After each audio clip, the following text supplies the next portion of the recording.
Hi friends, ഇന്ന് നമുക്ക് ഒരവൽ വിളയിക്കാം. അപ്പം ഇന്നലെ ഇടണം എന്ന് ഓർത്തുകൊണ്ടിരുന്നതാണ് വീഡിയോ. പറ്റിയില്ല. കർക്കിടകം 1-ാം തീയതി തന്നെ ഇടണം എന്നായിരുന്നു വിചാരിച്ചിരുന്നത്. വിചാരിക്കുന്ന പോലെയൊന്നും കാര്യങ്ങൾ നടക്കാറില്ലല്ലോ. അപ്പം ഇന്നാണ് ഇടാൻ പറ്റിയത്. അപ്പം ഞാനിവിടെ ഈ ചുമന്ന അവലാണ് എടുത്തിരിക്കണേ. കനം കുറഞ്ഞ അവലാണ്. അപ്പോൾ അതൊന്ന് ചൂടാക്കി എടുക്കണം. അപ്പോൾ അതിൽ പൂപ്പലൊക്കെ ഉണ്ടെങ്കിൽ മാറിക്കിട്ടും. അപ്പോൾ നമ്മളിങ്ങനെ കയ്യിലെടുത്തിട്ടുണ്ടെങ്കിൽ പൊടിഞ്ഞു പോകുന്ന ആ ഒരു പരുവമായിരിക്കണേ. അപ്പോൾ നല്ലോണം വറന്ന് വരുന്നൊക്കെ ഉണ്ട്. ഇങ്ങനെ കയ്യിലെടുത്തിട്ടുണ്ടെങ്കിൽ പൊടിഞ്ഞു പോകുന്ന തരത്തിലാവണം. ഞാൻ പൊടിച്ചിട്ടൊന്നുമില്ല, വെറുതെ ഒന്ന് എടുത്ത് നോക്കിയുള്ളൂ. ഇനി നമുക്ക് തേങ്ങയും ശർക്കരയും വേണേ. അപ്പോൾ ഞാനിവിടെ പൊടി ശർക്കരയാണ് എടുത്തിരിക്കണേ. അതിലേക്ക് ഒരല്പം വെള്ളം, ഒരു 1/2 ഗ്ലാസ് വെള്ളം മതിയേ. അതൊന്ന് ഉരുക്കിയെടുക്കണം.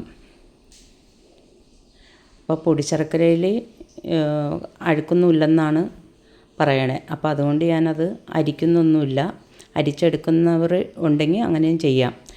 അരിച്ചെടുക്കുന്നതാണ് ഇഷ്ടമെങ്കിൽ. അപ്പോൾ ഇതിലേക്ക് ഞാൻ ഒരു തേങ്ങ, 1/2 കിലോ അവലാണ് എടുത്തിരിക്കണേ. അപ്പോൾ ഞാൻ ഒരു വലിയ തേങ്ങയായിരുന്നു, അത് ചെരുകി വെച്ചിട്ടുണ്ട്, അതിട്ട് കൊടുക്കാം. അപ്പോൾ ഇത് തേങ്ങ കൂടുതലുണ്ട്, ഞാൻ കുറച്ചേ ഇടുന്നുള്ളൂ. ഒരു തേങ്ങയുടെ ഇടുന്നുള്ളൂ. 2 തേങ്ങ ചെരുകി വെച്ചിരിക്കുന്നതാണ്. എന്നിട്ടൊന്ന് ഇളക്കി കൊടുക്കണേ. അപ്പോൾ ഈ തേങ്ങയുടെ വെള്ളമയമൊക്കെ ഒന്ന് മാറിക്കിട്ടണം. അപ്പോൾ ഈ ശർക്കരയിലത്തെ കിടന്ന് തന്നെ അത് മാറിക്കിട്ടുമേ. അല്ലെങ്കിൽ തേങ്ങ വെറുതെ ചട്ടിയിലിട്ടിട്ടൊന്ന് ചൂടാക്കി എടുത്താലും മതിയേ. ഇനി ഇതിലേക്കൊരു 2 സ്പൂൺ നെയ്യ് ഒഴിച്ച് കൊടുക്കണം. നെയ്യ് ഒഴിക്കുമ്പോൾ നല്ലൊരു മയവും കിട്ടും, നല്ല മണമൊക്കെ ആയിരിക്കും, ഒരു രുചിയും കൂടും.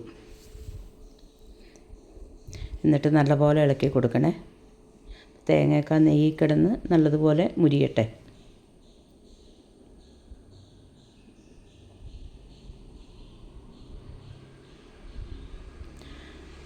അതേ തേങ്ങയൊക്കെ മുരിഞ്ഞിട്ടുണ്ട്. ഇതിലേക്ക് ഞാൻ ഏലക്ക പൊടിച്ച് വെച്ചിരുന്നതാണ്, അതും കൂടി ഇട്ട് കൊടുക്കാം. ഒരു 2-3 തരി ജീരകം എടുത്തിട്ടുണ്ട്. ഒത്തിരി എടുത്തിട്ടില്ല, കുറച്ച് ഒരു 1/4 ടീസ്പൂണേ എടുത്തിട്ടുള്ളൂ. നല്ലതുപോലെ ഇളക്കി കൊടുക്കണം. അപ്പം നമ്മുടെ തേങ്ങയുടെയും ഒക്കെ വെള്ളമയമൊക്കെ മാറിക്കിട്ടിയിട്ടുണ്ട്.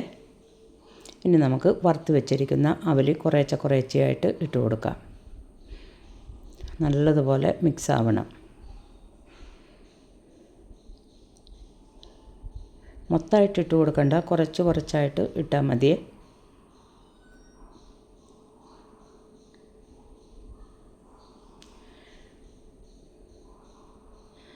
അതേ നല്ലതുപോലെ ഇളക്കണം.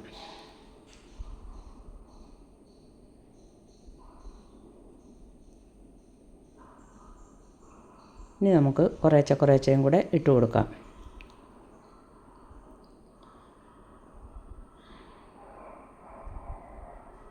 അപ്പോൾ ഈ നല്ല മഴയൊക്കെ ഉള്ള സമയത്ത് 4 മണി ചായക്ക് ഒരല്പം അവലൊക്കെ കൂട്ടി കഴിക്കുന്നത് നല്ലതാണ്. അപ്പോൾ മക്കളൊക്കെ സ്കൂൾ വിട്ട് വരുമ്പം അവർക്കൊക്കെ കൊടുക്കുമ്പം ഒത്തിരി ഇഷ്ടമാവും. ഇനിയിപ്പോൾ ഇതിലേക്ക് വേണമെങ്കിൽ നമുക്ക് അണ്ടിപ്പരിപ്പോ പൊട്ടുകടല ഇതെല്ലാം ഇട്ട് കൊടുക്കാം. പക്ഷേ എള്ള് ഞാൻ ഇതൊന്നും ഇട്ട് കൊടുക്കുന്നില്ല. അപ്പോൾ എല്ലാവർക്കും താങ്ക് യു.